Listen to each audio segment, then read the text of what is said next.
सगळ्यांचे अकूज किचनमध्ये खूप खूप स्वागत. आज आपण करत आहोत ते मिरचीचे पकोडे.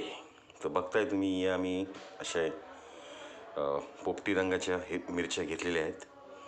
त्यांना आता मी स्वच्छ धुवून घेतो आणि त्याला कट मारून त्याच्या आतल्या बिया काढून घेणार आहे. बघत राहा अकूज किचन.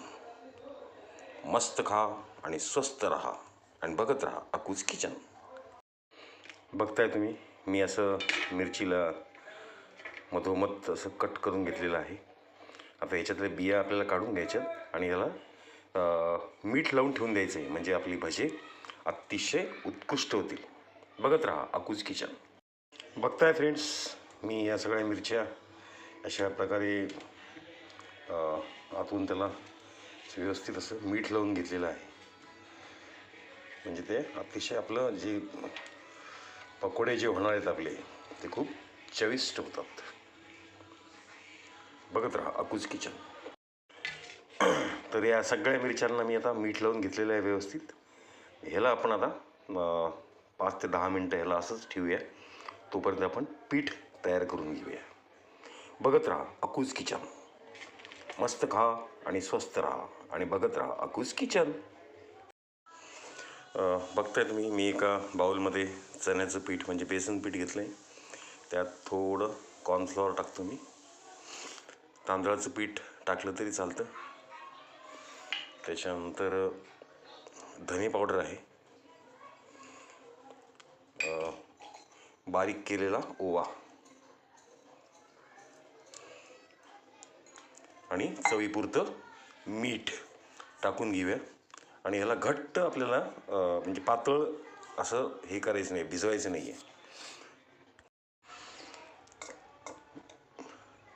हळूहळू पाणी टाकत त्याला आपल्याला छान मिक्स करून घ्यायचं आहे.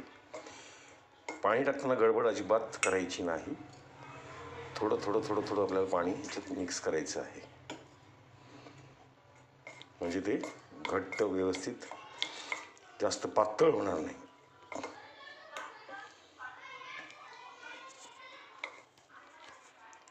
थोडी हळद आणि चिमूटभर असा खायचा सोडा देखील आपण याच्यामध्ये ॲड करून घेऊ.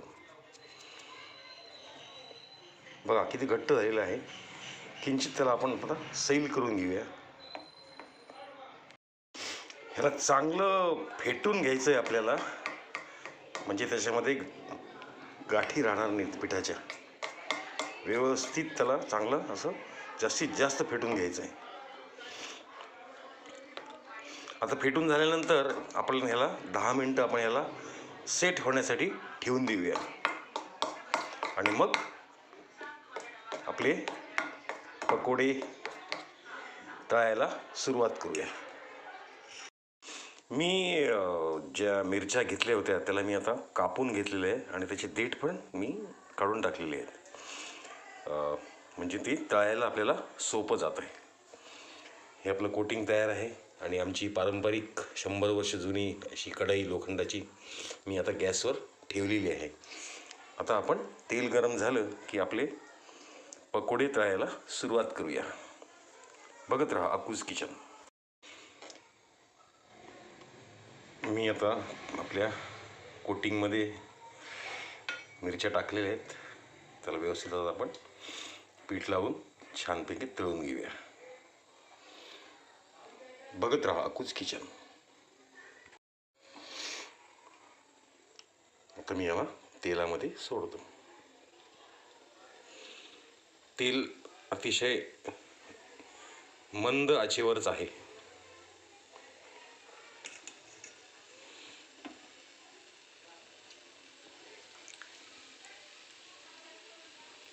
वा, फर्स्ट क्लास. एकदा नक्की करून बघा. खूप छान रेसिपी आहे, सोपी आहे, पटकन होणारी.